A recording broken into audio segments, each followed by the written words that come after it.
Molly Clark et Elizabeth Blair sont devenues de bonnes amies pendant leur retraite et se sont unies pour élever leur fils. Mais après une conversation débridée, elles ont décidé de tester qui était le meilleur enfant et ont fait semblant d'être malades pour voir lequel rendrait visite à leur mère. Aucune des deux ne s'attendait à ce qui allait se passer ensuite. Si est une idée folle, a dit Molly à son amie, Elizabeth. Elles ont toutes deux plus de 80 ans et vantent souvent les mérites de leur fils. Le fils de Molly, Brad, est un riche homme d'affaires qui possède sa propre entreprise et connaît un succès national. Quant au fils d'Elizabeth, Christopher, il occupait un simple emploi de bureau avec un salaire modeste, mais selon elle, il était une personne magnifique. Au cours d'une de leurs conversations, ils se sont tous deux plaints de ne pas les voir assez, et Elizabeth a eu une idée folle, les tester en faisant semblant d'être malade. Je sais, mais nous leur dirons la vérité assez rapidement. Nous ne ferons pas semblant trop longtemps, a suggéré Elizabeth avec un sourire narquois. Bien que Molly soit réticente à l'idée de déranger son fils qui est très occupé, elle acquiesça. Après tout, s'il avait tant de succès, il pouvait sûrement prendre du temps pour la voir. Au moins, il enverrait quelqu'un pour s'occuper d'elle. Ok, faisons-le, a accepté Molly, et elles ont fini de manger leurs biscuits. Cette nuit-là, elles ont toutes deux appelé leur fils, leur disant qu'elle avait contracté une grave grippe et qu'elle était alitée depuis un moment. À la grande surprise d'Elizabeth, Christopher lui rend visite avec un pot de soupe que sa femme Kira a préparé spécialement pour elle. « Chérie, tu n'aurais pas dû. Je suis malade, mais si est juste la grippe, » a dit la femme âgée à son fils, se sentant coupable parce qu'elle n'est pas vraiment malade. « Si est absurde. À ton âge, nous devons prendre soin de toi. Peut-être que tu devrais emménager avec nous, a suggéré Christopher en lui donnant la soupe. Non, a répondu vigoureusement Elizabeth, puis elle a baissé la voix. Ne le prends pas mal, mon chéri. Mais ta maison est bruyante avec mes petits-enfants autour. Et moi, j'ai besoin d'être tranquille. Christopher sourit et acquiesça. Tu as raison. Je vais réfléchir à une autre solution. En fait, j'espérais que tu pourrais rendre visite à ma voisine d'à côté, Molly Clark. Elle a aussi la grippe, et je me demande si son fils est venu. Elle l'avait aussi appelé, a-t-elle dit. Oh, je vais lui apporter de la soupe. Kira en a fait beaucoup, répondit-il en se levant de son lit et en allant à la cuisine. Elizabeth soupira, se sentant mal pour le mensonge mais curieuse de connaître la situation de Molly. Molly a ouvert sa porte d'entrée, et un homme d'âge moyen qui ressemblait au défunt mari d'Elizabeth se tenait devant sa porte. « Tu dois être Christopher, lui a-t-elle dit. L'homme a souri et a dit, « Madame Clark, pourquoi n'êtes-vous pas au lit ? Maman m'a dit que vous étiez aussi malade, et je suis venu vous apporter à manger. » Elle se demandait aussi si votre fils était venu ou avait envoyé quelqu'un. Molly a hésité une seconde, ne voulant pas répondre à cette question parce que son fils n'était pas venu, et elle se sentait jalouse que Christopher soit là. « Entre, mon garçon. Merci beaucoup.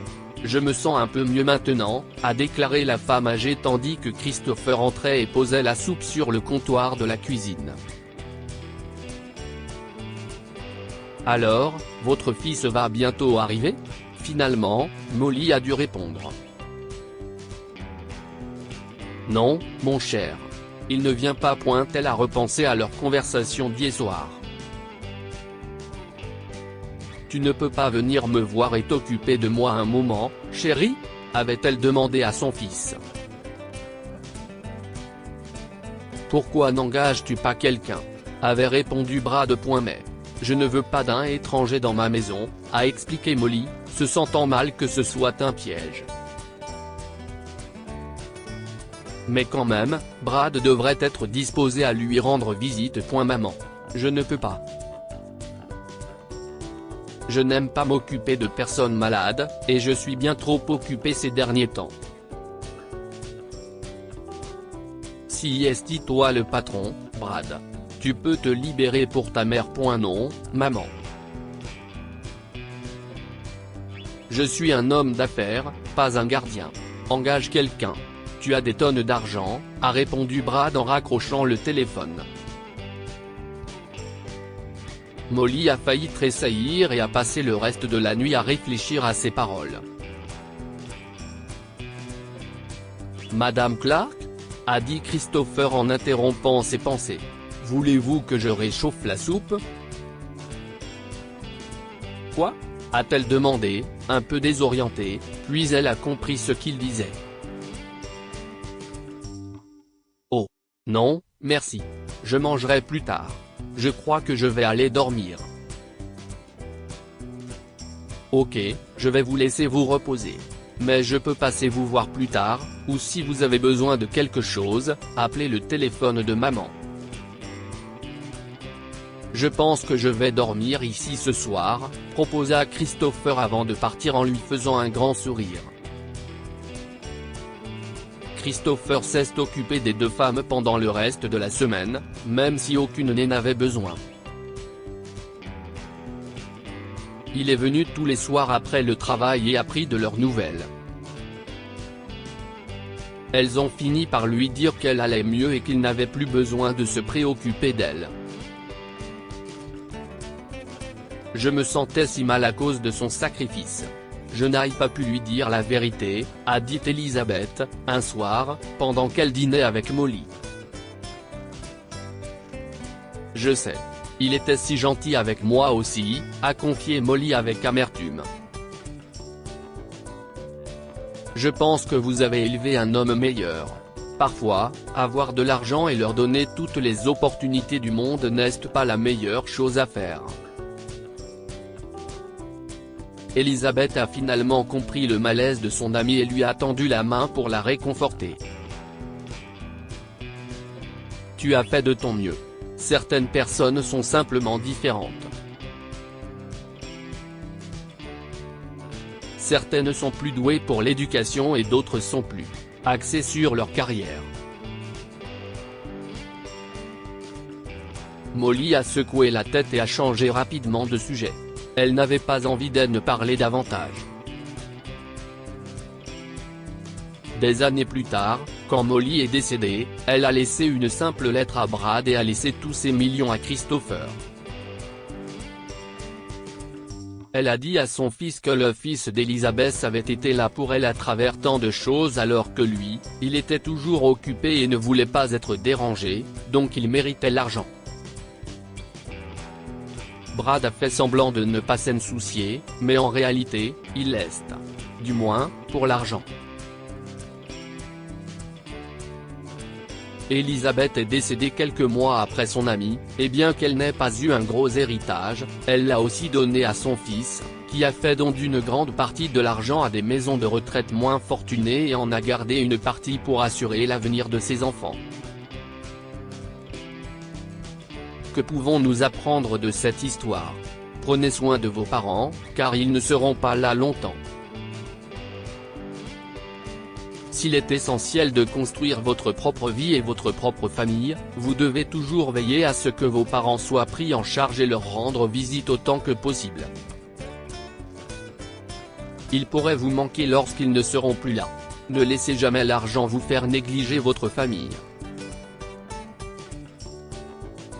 L'argent change les gens, et Brad en était le parfait exemple.